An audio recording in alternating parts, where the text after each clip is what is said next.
Hello दोस्तों, the goal पे आपका स्वागत है। मैं बबलू कुमार आप लोगों के बीच। दोस्तों, हम लोग एस के झा का जो साइंस का बुक है उसका आज हम लोग ईंधन चैप्टर का एमसीक्यू क्वेश्चन करेंगे।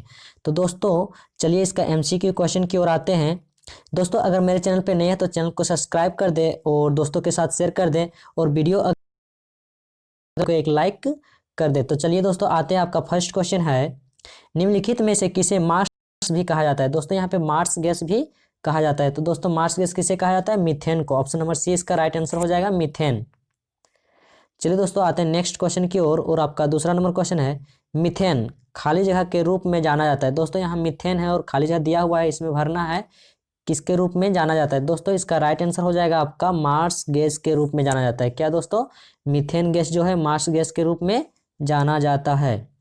चलिए दोस्तों आते हैं नेक्स्ट क्वेश्चन की ओर और दोस्तों आपका अगला क्वेश्चन है, निम्नलिखित में से किस ईंधन का उपयोग ताप विद्युत संयंत्रों में नहीं किया जाता है।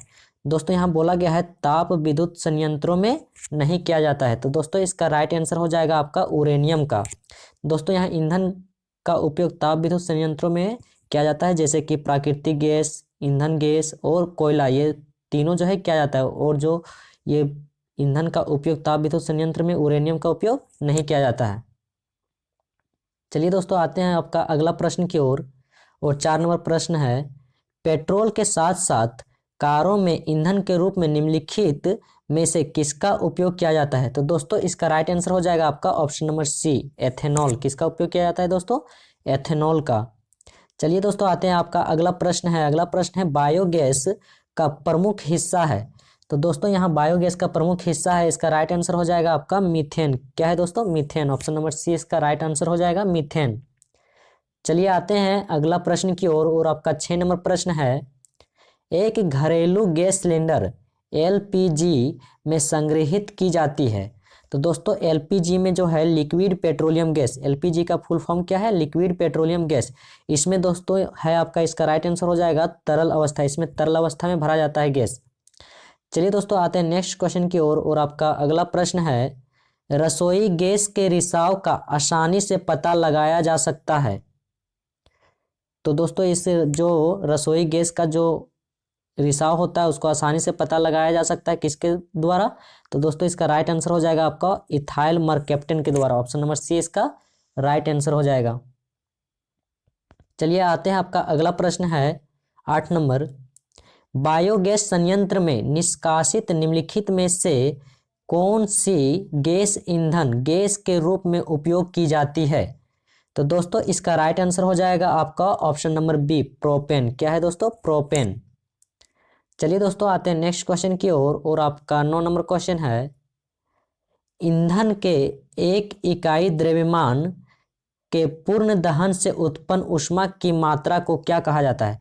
दोस्तों यहाँ बोला गया है ईंधन के एक इकाई द्रव्यमान के पूर्ण दहन से उत्पन्न ऊष्मा की मात्रा को क्या कहा जाता है। दोस्तों इसका राइट आंसर हो जाएगा आपका ऑप्शन नंबर ये, ईंधन का ऊष्मीय मान।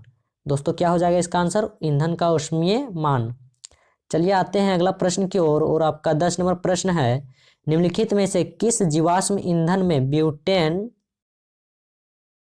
होता है। तो दोस्तों ब्यूटेन जो है मुख्य घटक होता है किसमें? एलपीजी में। किसमें होता है दोस्तों? एलपीजी में। इसका राइट आंसर हो जाएगा आपका ऑप्शन नंबर डी, एलपीजी। चलिए आते हैं नेक्स्ट प्रश्न की ओर और आपका 11 नंबर प्रश्न है, निम्नलिखित में से कौन सा बायोमास ऊर्जा का एक स्रोत नहीं है। दोस्तों यहाँ बायोमास ऊर्जा का एक स्रोत नहीं है। तो दोस्तों इसका राइट आंसर हो जाएगा आपका ऑप्शन नंबर डी, परमाणु ऊर्जा। क्या है दोस्तों? परमाणु ऊर्जा जो है बायोमास ऊर्जा का एक स्रोत नहीं है। बाकी जो लकड़ी है, इथेनॉल है और गाय का गोबर है, ये सब है। चलिए आते हैं अगला प्रश्न की ओर और आपका 12 नंबर प्रश्न है, मीथेन के जलने पर क्या होता है। दोस्तों मीथेन के जलने पर क्या होता है? तो दोस्तों इसका राइट आंसर हो जाएगा आपका option number D, carbon dioxide एवं पानी निकलता है। क्या होता है दोस्तों? कार्बन डाइऑक्साइड और पानी निकलता है इसमें से। चलिए आते हैं अगला प्रश्न है आपका 13 नंबर प्रश्न है, निम्नलिखित में से किसका उपयोग खाना पकाने के लिए किया जाता है। दोस्तों यहाँ खाना पकाने के लिए किसका उपयोग किया जाता है, मीन्स किस ईंधन का उपयोग किया जाता है। दोस्तों तो इसका राइट आंसर हो जाएगा आपका ऑप्शन नंबर सी, द्रवित पेट्रोलियम गैस। दोस्तों इसी को कहते हैं एलपीजी, लिक्विड पेट्रोलियम गैस को ही द्रवित पेट्रोलियम गैस कहते हैं, इसका हिंदी फॉर्म। चलिए आते हैं नेक्स्ट क्वेश्चन की ओर। दोस्तों आपका 14 नंबर क्वेश्चन है, मार्स गैस के प्रमुख घटक क्या है। दोस्तों यहाँ मार्स गैस के प्रमुख घटक क्या है, तो दोस्तों इसका राइट आंसर हो जाएगा आपका मीथेन। क्या है दोस्तों मार्स गैस के प्रमुख घटक? मीथेन। चलिए आते हैं अगला प्रश्न की ओर और आपका 15 नंबर प्रश्न है, प्रचुर मात्रा में उपलब्ध ज्वलनशील प्राकृतिक गैस कौन सी है। दोस्तों यहाँ बोला गया है प्रचुर मात्रा में उपलब्ध ज्वलनशील प्राकृतिक गैस कौन सी है, तो दोस्तों इसका राइट आंसर हो जाएगा आपका ऑप्शन नंबर बी, मीथेन। क्या है दोस्तों? मीथेन। चलिए आते हैं अगला प्रश्न की ओर और आपका 16 नंबर प्रश्न है, भारतीय रेलवे ने 2015 में सीएनजी द्वारा चलने वाली पहली ट्रेन की शुरुआत की। सीएनजी का पूर्ण रूप क्या है। दोस्तों यहाँ पे सीएनजी का पूर्ण रूप पूछा गया है और यहाँ पे दोस्तों देखिए भारतीय रेलवे 2015 में सीएनजी द्वारा चलने वाली पहली ट्रेन है, तो इसका सीएनजी का पूर्ण रूप क्या है दोस्तों? यहाँ पे है, इसका राइट आंसर हो जाएगा आपका ऑप्शन नंबर बी, संपीड़ित प्राकृतिक गैस। क्या हो जाएगा दोस्तों इसका आंसर? संपीड़ित प्राकृतिक गैस। ऑप्शन नंबर बी इसका राइट आंसर हो जाएगा। चलिए आते हैं अगला प्रश्न की ओर और आपका 17 नंबर प्रश्न है, जीवाश्म ईंधन जलने पर मुक्त कार्बन नाइट्रोजन और सल्फर के ऑक्साइड कहलाते हैं। दोस्तों यहाँ बोला गया है जीवाश्म ईंधन जलने पर मुक्त कार्बन नाइट्रोजन और सल्फर के ऑक्साइड कहलाते हैं। क्या कहलाते हैं दोस्तों? इसका राइट आंसर हो जाएगा आपका ऑप्शन नंबर ए, अम्लीय ऑक्साइड। क्या कहलाते हैं दोस्तों? अम्लीय ऑक्साइड। चलिए आते हैं अगला प्रश्न की ओर और आपका अगला प्रश्न है 18 नंबर। यहाँ दिया गया है खाली जगह का उपयोग मोटर वाहनों में ईंधन के रूप में बढ़ रहा है। दोस्तों यहाँ मोटर वाहनों में ईंधन के रूप में किसका ज़्यादा प्रयोग हो रहा है, तो दोस्तों इसका राइट आंसर हो जाएगा आपका option number A, compressed natural gas, जिसको बोलते हैं सीएनजी। क्या दोस्तों? सीएनजी का फुल फॉर्म क्या है? Compressed natural gas. चलिए दोस्तों आते हैं अगला प्रश्न की ओर और आपका 19 नंबर प्रश्न है, क्या स्वच्छ ईंधन का गुण है। दोस्तों यहाँ स्वच्छ ईंधन का क्या गुण है, तो दोस्तों इसका राइट आंसर हो जाएगा आपका ऑप्शन नंबर ए, प्रदूषण मुक्त। दोस्तों जो प्रदूषण मुक्त है, प्रदूषण नहीं करता है, वही आपका स्वच्छ ईंधन का गुण है। चलिए दोस्तों आते हैं अगला प्रश्न की ओर। दोस्तों यहाँ पे अगला प्रश्न है, एलपीजी का मुख्य घटक क्या है। दोस्तों यहाँ बोला गया है एलपीजी का मुख्य घटक क्या है, तो दोस्तों इसका राइट आंसर हो जाएगा आपका ऑप्शन नंबर डी, ब्यूटेन। तो दोस्तों एलपीजी का मुख्य घटक क्या है? ब्यूटेन है। चलिए दोस्तों आते हैं अगला प्रश्न की ओर। चलिए आपका अगला प्रश्न है 21 नंबर प्रश्न, खाली जगह का प्रयोग कारों में पेट्रोल के साथ ईंधन के रूप में किया जाता है। दोस्तों यहाँ पे बोला गया है कारों में पेट्रोल के साथ ईंधन के रूप में किसका उपयोग किया जाता है, तो दोस्तों इसका राइट आंसर हो जाएगा आपका एथेनॉल का। किसका किया जाता है दोस्तों? एथेनॉल का। दोस्तों अगर वीडियो हेल्पफुल लग रहा है तो वीडियो को एक लाइक कर दें और अगर आप मेरे चैनल पर नए हैं तो चैनल को सब्सक्राइब कर दें।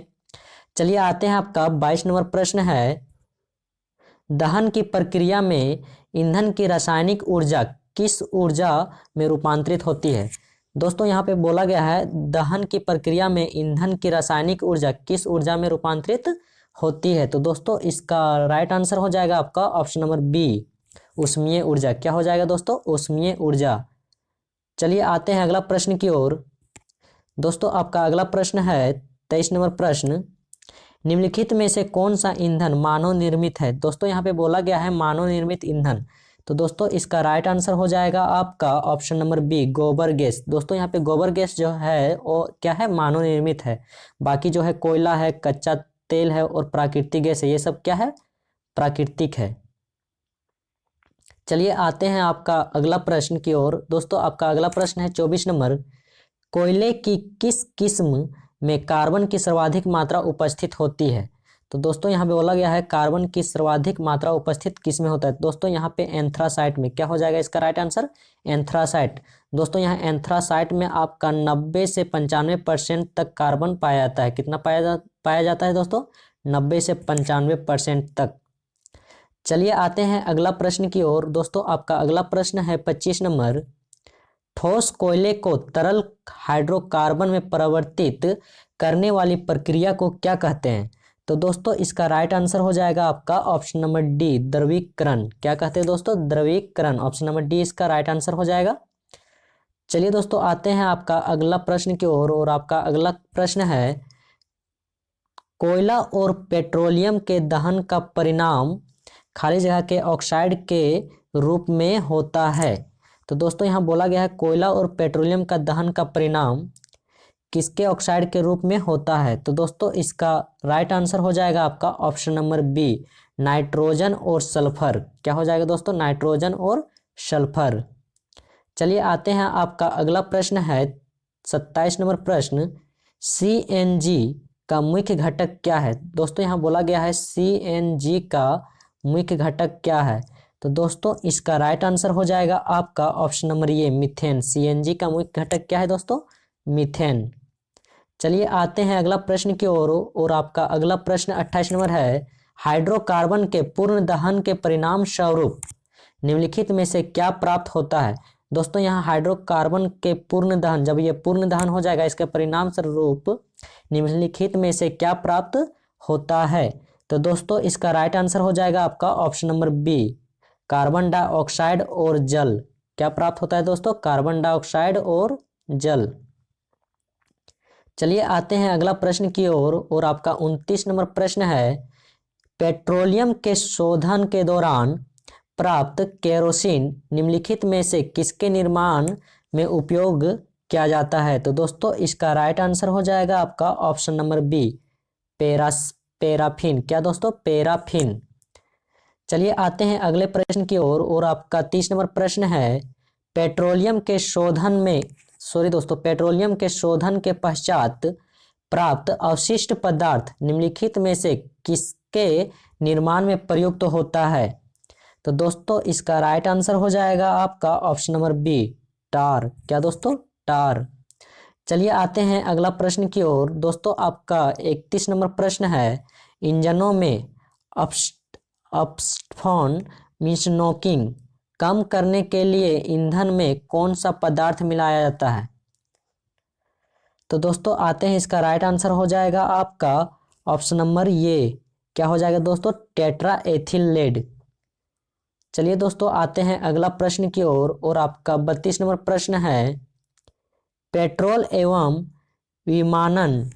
दोस्तों यहाँ बोला गया है पेट्रोल एवं विमानन ईंधन की गुणवत्ता व्यक्त करने के लिए निम्नलिखित में से किसका उपयोग किया जाता है। दोस्तों यहाँ पेट्रोल और विमानन ईंधन के लिए, मतलब विमान ईंधन के लिए किसका उपयोग किया जाता है। तो दोस्तों इसका राइट आंसर है ऑप्शन नंबर बी, इसका हो जाएगा ऑक्टेन संख्या। क्या है दोस्तों, ऑक्टेन संख्या। चलिए दोस्तों आते हैं अगला प्रश्न की ओर और आपका 33 नंबर प्रश्न है, निम्नलिखित में से किसके द्वारा डीजल की गुणवत्ता प्रदर्शित की जाती है। तो दोस्तों डीजल की गुणवत्ता प्रदर्शित की जाती है, इसका राइट आंसर हो जाएगा आपका ऑप्शन नंबर डी, C10 संख्या। क्या हो जाएगा दोस्तों, C10 संख्या। चलिए आते हैं अगले प्रश्न की ओर और आपका 34 नंबर प्रश्न है, प्राकृतिक गैस का सर्वप्रमुख घटक है। दोस्तों यहाँ बोला गया है प्राकृतिक गैस का सर्वप्रमुख घटक है। तो दोस्तों इसका राइट आंसर हो जाएगा आपका ऑप्शन नंबर बी, इथेन। क्या है दोस्तों, इथेन। चलिए आते हैं अगले प्रश्न की ओर और आपका 35 नंबर प्रश्न है, निम्नलिखित में से कौन सी गैस संपीड़ित प्राकृतिक गैस में अनुपस्थित होती है। तो दोस्तों इसका राइट आंसर हो जाएगा आपका ऑप्शन नंबर बी, ब्यूटेन। क्या हो जाएगा दोस्तों, ब्यूटेन। चलिए आते हैं अगले प्रश्न की ओर और आपका 36 नंबर प्रश्न है, कोलगेस में उपस्थित घटक का चयन कीजिए। दोस्तों यहाँ बोला गया है कोलगेस में उपस्थित घटक का चयन कीजिए। तो इसका राइट आंसर हो जाएगा आपका ऑप्शन नंबर डी, यानी कि हाइड्रोजन, मीथेन और कार्बन मोनोऑक्साइड, ये तीनों आपका सही हो जाएगा। तो ऑप्शन नंबर डी है इसका, ये सभी। चलिए आते हैं अगले प्रश्न की ओर और आपका अगला प्रश्न है, जल गैस निम्नलिखित में से किसका सम्मिश्रण है। तो दोस्तों यहाँ जल गैस निम्नलिखित में से किसका सम्मिश्रण है। तो दोस्तों इसका राइट आंसर हो जाएगा आपका option number C, carbon monoxide एवं हाइड्रोजन गैस का। किसका है दोस्तों, कार्बन मोनोऑक्साइड एवं हाइड्रोजन गैस का।